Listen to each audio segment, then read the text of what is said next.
Dimitri Valencia's channel.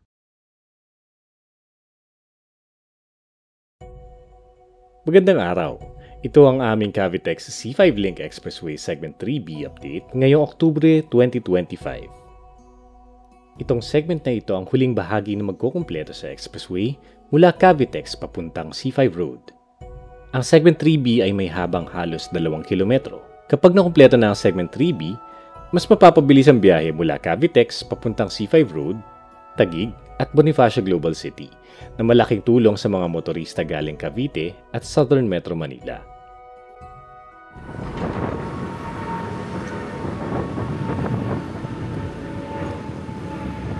Sa ngayon, nandito tayo sa terminus ng Segment 2 sa C5 Road Extension. Makikita ninyo sa video na kasalukuyang ginagawa ang sheet piling works para mas patibayin ang embankment at masigurong matibay ang kalsada kapag natapos na ito.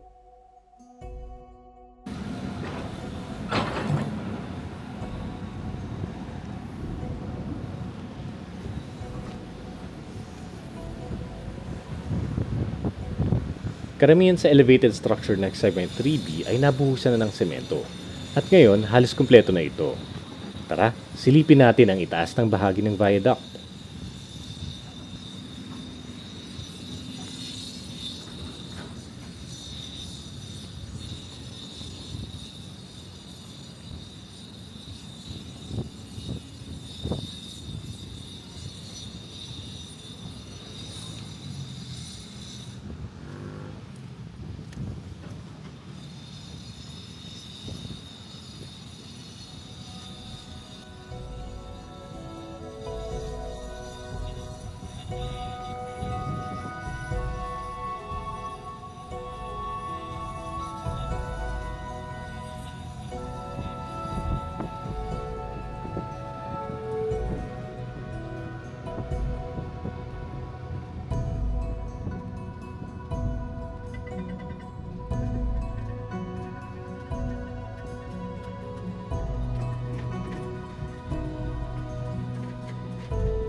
Mapapansin ninyo ang lapad ng viaduct na talagang dinisenyo para maging maluwag.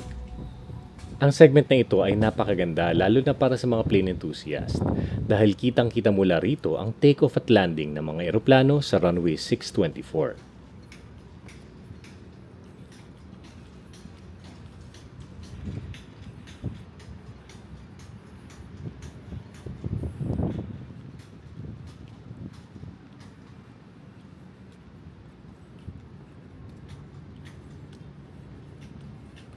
Kapag binuksan mo ang bintana habang nagdadrive, maririnig mo ang tunog ng mga makina ng eroplano habang nagte-take off at naglalanding.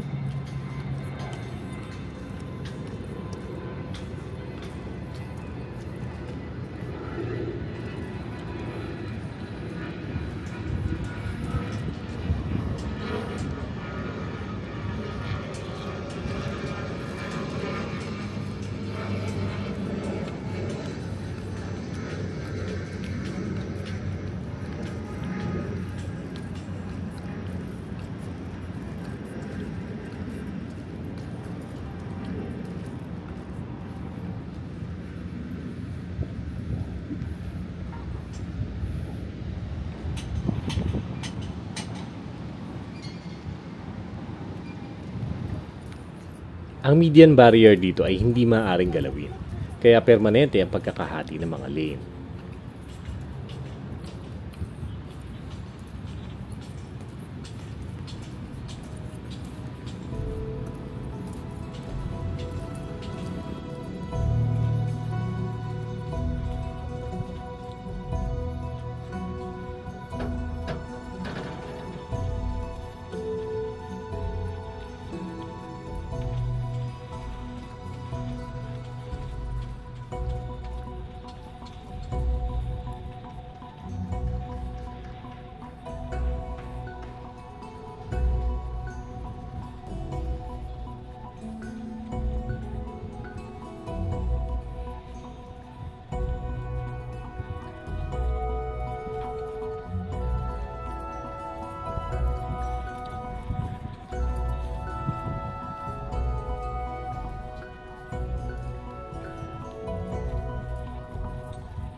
Andito na tayo sa may Multinational Avenue, kung saan kitang-kita ang girder launcher. Bakit nga ba girder launcher ang ginagamit ng contractor? Ito ay dahil masikip ang lugar at hindi praktikal ang paggamit ng tandem lifting. May ilang span pa rito sa may Multinational Avenue na hindi pa nalalagyan ng girder.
Napakabilis ng contractor sa pagkakabit ng mga girder.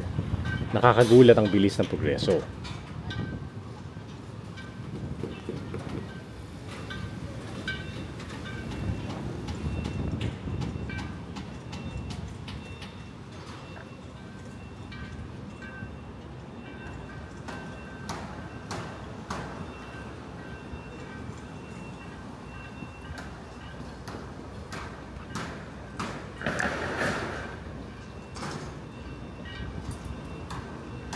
Kaya lumipat tayo sa kabilang side ng segment 3B.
Sa bahaging ito na Segment 3B na medyo pababa na papuntang C5 Road Extension, mas maganda ang view ng Runway 624. Kitang-kita mula rito ang pagtaksi ng mga eroplano.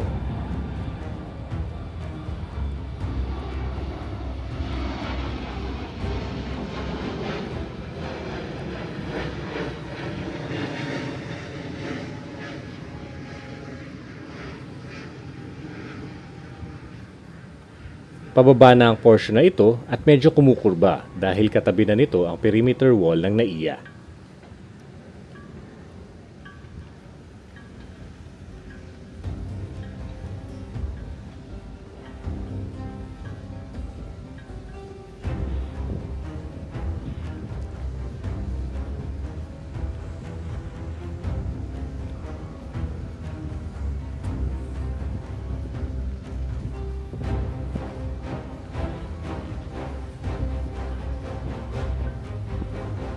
Marami ang nagtatanong tungkol sa curved portion ng expressway dahil mahaharangan nito ang C5 Road Extension.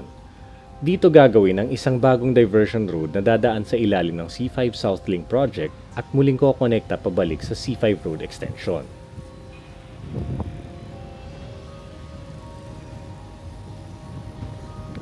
May ipapakita kaming render na base sa sarili naming kuro-kuro. Hindi ito official ha. Base lang ito sa haka-haka namin at hindi render na galing sa proponent. May ilang mga property na maapektuhan at magbibigay daan para sa bagong kalye at service road.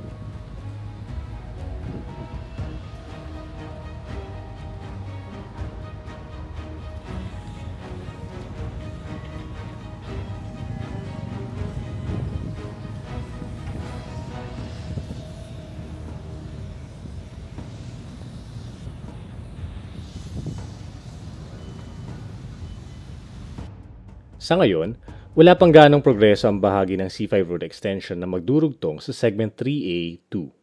Inaasahan naming makumpleto ang project link na ito sa susunod na taon. Salamat sa panonood ng update video na ito sa Cavitex C5 Link Expressway.